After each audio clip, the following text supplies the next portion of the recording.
जय सियाराम। मंगल भवन मंगल हारी, द्रवहु सुदशरथ अजीर बिहारी।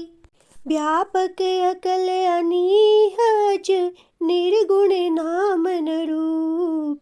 भगत हेतु नाना विधि, करत चरित्र अनूप। सियावर रामचंद्र की जय, पवन सुत हनुमान की जय, हर हर महादेव की जय।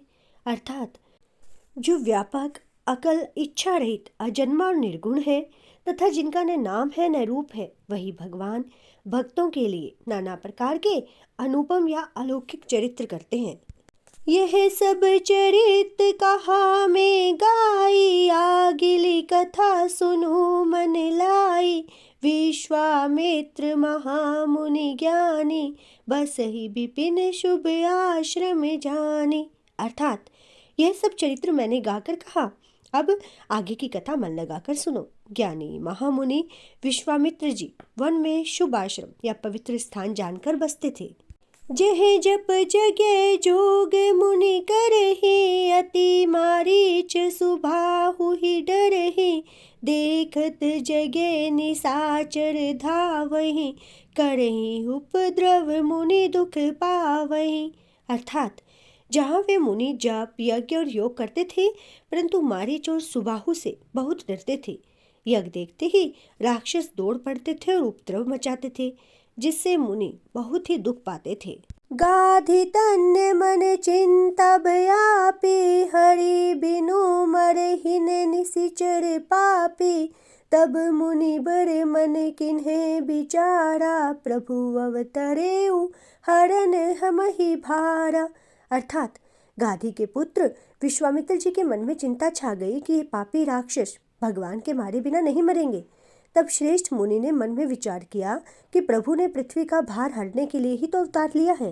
एहू मिस देखो पद जाई, करी विनती आनो दोई भाई। ज्ञान विराग सकल गुण अयना, सो प्रभु में देखब भरी अनयना। अर्थात इसी बहाने जाकर मैं उनके चरणों का दर्शन करूं और विनती करके दोनों भाइयों को लेकर आऊं। जो ज्ञान, वैराग्य और सब गुणों के धाम है, उन प्रभु को मैं नेत्र भरकर देखूंगा। बहु विधि करत मनोरथ, जात लागी नहीं बार। करी मज्जन सर उजल, गए भूप दरबार। सियावर रामचंद्र की जय, पवन सुत हनुमान की जय, हर हर महादेव की जय। अर्थात बहुत प्रकार से मनोरथ करते हुए जाने में देर नहीं लगी। सरयू जी के जल में स्नान करके वे राजा दशरथ के दरवाजे पर पहुंचे। मुनि आगमन सुना जब राजा, मिलन गेउले विप्र समाजा। करी दंडवत मुनि ही सन मानी, निजासन बैठारे नहीं आनी। अर्थात राजा ने जब मुनि का आना सुना, तब वे ब्राह्मणों के समाज को साथ लेकर मिलने के लिए गए और दंडवत करके मुनि का सम्मान करते हुए उन्हें लाकर अपने आसन पर बैठाया। चरण पखारी किन्हे अति पूजा, मौसम आजो धन्य नहीं दूजा। विविध भांति भोजन करे वावा, मुनि बर हृदय हरस अति पावा। अर्थात चरणों को धोकर बहुत पूजा की और कहा, मैंने मेरे समान आज दूसरा कोई भी धन्य नहीं जाना है। फिर अनेक प्रकार के भोजन करवाए, जिससे मुनि श्रेष्ठ ने अपने हृदय में बहुत ही हर्ष प्राप्त किया। पुनि चरणन मेले सुतचारी, राम देखी मुनि देह बिसारी। भय मगन देखत मुख शोभा, जनु चकोर पूरन शशि लोभा। अर्थात फिर राजा ने चारों पुत्रों को मुनि के चरणों पर डाल दिया या उनसे प्रणाम करवाया।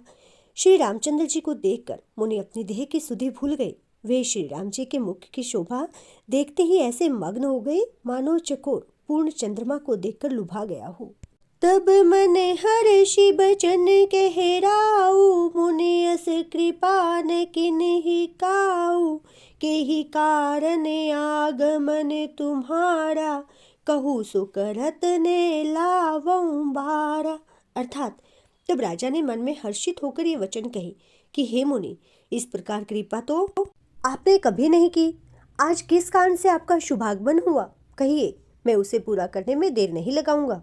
असुर समूह सतावहि मोहि, मैं जाचन आयु नृप तोहि। अनुज समेत देहूर घुनाथा, निशिचर बद में हो बसनाथा। अर्थात मुनि ने कहा, हे राजन, राक्षसों के समूह मुझे बहुत सताते हैं, इसलिए मैं तुमसे कुछ मांगने आया हूँ। छोटे भाई सहित श्री रघुनाथ जी को मुझे दो, राक्षसों के मारे जाने पर मैं सुरक्षित हो जाऊंगा। देहु भूप मन हर्षित, तजहु मोह ज्ञान। धर्म सुजस प्रभु तुम्हको, इन्हें कहे अति कल्याण। सियावर रामचंद्र की जय, पवन सुत हनुमान की जय। हरे हरे महादेव की जय। अर्थात हे राजन, प्रसन्न मन से इनको दो, हम मोह और अज्ञान को तुम छोड़ दो। हे स्वामी, इससे तुमको धर्म और सुयश की प्राप्ति होगी और इसका परम कल्याण होगा। सुनी राजा ते अप्रिय बानी, हृदय कंप मुख दुति कुमुलानी। चौथे पन पायु सुत चारी, विप्र बचन नहीं कहु बिचारी।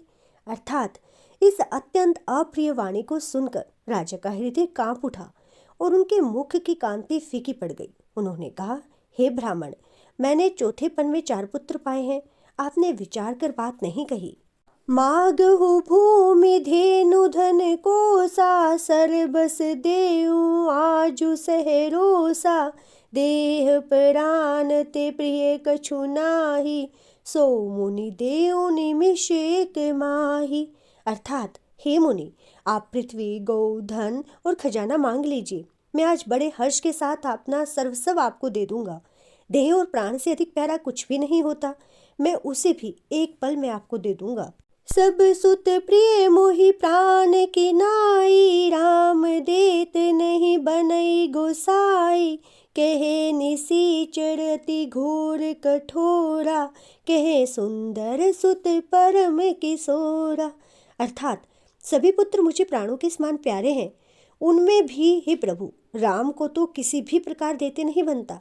कहाँ अत्यंत डरावने और क्रूर राक्षस, और कहाँ परम किशोर अवस्था के या बिल्कुल सुकुमार मेरे सुंदर पुत्र। सुनि नृप गिरा प्रेम रस सानी, हृदय हर्ष माना मुनि ज्ञानी। तब वशिष्ठ बहु विधि समुझावा, नृप संदेह नास कह पावा। अर्थात प्रेम रस में सनी हुई राजा की वाणी सुनकर ज्ञानी मुनि विश्वामित्र जी ने हृदय में बड़ा ही हर्ष माना। तब वशिष्ठ जी ने राजा को बहुत प्रकार से समझाया, जिससे राजा का संदेह नाश को प्राप्त हुआ। अति आदर दो तन्य बुलाए, हृदय लाई बहु भांति सिखाए। मेरे प्राण नाथ सुत दो, तुम्हें पुनि पिता आन नहीं को। अर्थात राजा ने बड़े ही आदर से दोनों पुत्रों को बुलाया और हृदय से लगाकर बहुत प्रकार से उन्हें शिक्षा दी। फिर कहा, हे नाथ, ये दोनों मेरे पुत्र, मेरे प्राण हैं। हे मुनि, अब आप ही इनके पिता हैं और दूसरा कोई नहीं। और इसके साथ ही आज के श्री रामचरितमानस का पाठ संपूर्ण होता है। आगे की कथा का रसपान करने के लिए हमसे जुड़े रहें। जय श्री राम।